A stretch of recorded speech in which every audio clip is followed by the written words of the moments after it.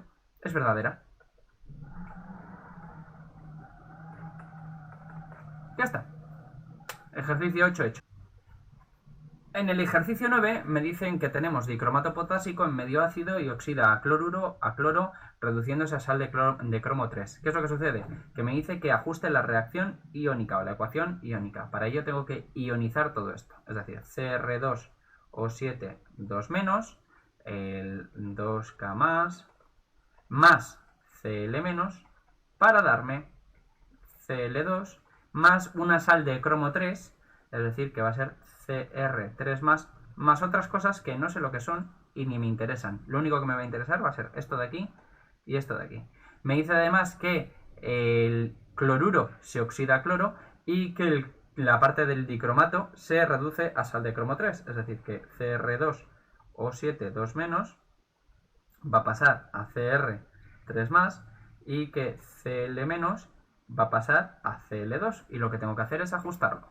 Pues bueno, ajustamos por aquí, ajustamos por aquí, ajustamos por aquí, más 7H2O, más 14, perdón, más 2, entonces esto es 2 de Cr, 2 de Cr, sí, está bien, más 14H más 6E menos, multiplicamos a esta de aquí por 3, y el resultado de la ecuación ajustada es el siguiente.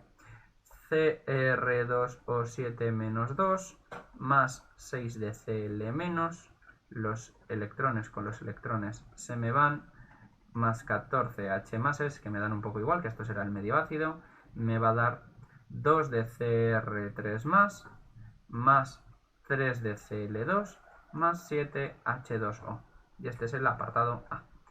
En el apartado B me dicen, vale, estamos a una temperatura de 20 grados centígrados, a una presión de 1,5 atmósferas y tenemos de aquí, de Cr2O7, 20 mililitros, 0,2 molar. Y que calcule cuánto de esto se va a producir, ¿vale? Cuánto volumen de cloro, el volumen de cloro se va a producir. Para ello, lo que hago es primero calcular el número de moles de Cr2O7 que se producen. El número de moles, sabiendo que la molaridad es igual al número de moles partido del volumen, o concentración, como lo hemos llamado en los ácidos, ¿vale? Entonces el número de moles, es la molaridad 0,2 por el volumen expresado en litros. 20 por 10 elevado a la menos 3. Y el número de moles me queda 4 por 10 a la menos 3. 4 por 10 a la menos 3 moles de Cr2O7 2 menos. Una vez tengo el número de moles de Cr2O7 2 menos, lo que tengo que hacer es calcular el número de moles que que se producen de Cl2. Como vemos, 4 por 10 a la menos 3 moles arriba, moles abajo. Estos moles son de Cr2O7 2 menos, Cr2O7 2 menos, y lo quiero pasar a moles de Cl2. Me fijo los coeficientes estequiométricos. Un mol de Cr2O7 2 menos me da 3 moles de cloro. 3 moles de cloro. Pim pam pum, bocadillo de atún. Lo multiplico y me queda 0,012 moles de Cl2. Si tengo la temperatura, tengo la presión y tengo el número de moles, tengo el volumen. ¿Por qué? Porque el volumen, P por V es igual a nRT. Luego V es igual a nRT partido por P. N, 0,012. R, 0,082. T son 20 grados centígrados, o lo que es lo mismo, 293 Kelvin. Partido de la presión, 1,5. Y esto de aquí me queda 0,192 litros, o lo que es exactamente lo mismo, 192 mililitros. Ahí para que se vea bien. Y ya está. Simplemente es despejar de P por V igual a nRT el volumen que me queda de cloro, ni más ni menos. Y por último, vamos con el ejercicio número 10. Me piden lo primero que escriba un hidrocarburo saturado y un isómero de cadena. Vale, en el apartado A. Voy a escribirlos y nombrarlos directamente, ¿vale? Es decir, voy a ir haciendo cada uno de los apartados. Pues el hidrocarburo que yo he escogido es el butano, que es el CH3, CH2, CH2, CH3, ¿vale? Esto de aquí que es el butano. Y el isómero de cadena, pues he puesto el 2-metilpropano, que es CH3, CH, CH3, CH3. 2-metilpropano. Apartado A hecho. Apartado B, un alcohol y un isómero de posición. Pues he cogido el propanol, que es el CH3, CHOH, CH3, que es el propanol, y he puesto el 2-propanol, perdón, y he puesto el propanol. Es decir, CH2OH, CH2, CH3, que es, como digo, el propanol. En el apartado C me dicen un aldehído que tenga isomería óptica, ¿vale? Isomería óptica es la que tiene un carbono quiral. Entonces tengo que tener un carbono unido a 4 cosas diferentes. ¿Yo qué es lo que he hecho? Pues nada, pues he cogido y he dicho, a ver, el carbono, lo uno por aquí a un carbono con un aldehído, que este va a ser el inicio de la cadena. Lo uno por aquí a un etil. Lo uno por aquí a un metil. Y por aquí a un hidrógeno. Así, este carbono de aquí es un carbono quiral. Es decir, está unido a 4 cosas diferentes. Si os dais cuenta, por aquí arriba está unido a un metil, por aquí arriba está unido a un aldehído, por aquí abajo está unido a un etil y por aquí está unido a un hidrógeno. Luego cumple la condición de quiralidad. ¿Y cómo se llama esto? Pues ahora tengo que escoger cuál es la cadena principal. Y la cadena principal va a ser esta de aquí. ¿Por qué esta de aquí? Porque es la cadena más larga que incluye al aldehído. Entonces, esto es el 2-metilbutanal. 2-metilbutanal. Y ya estaría hecho. Y en el apartado D, si no recuerdo mal, te pide un hidrocarburo que presente isomería geométrica. La isomería geométrica es aquella que se da con los dobles enlaces. Entonces necesito simplemente algo que tenga un doble enlace. Y yo he escogido el 2-buteno.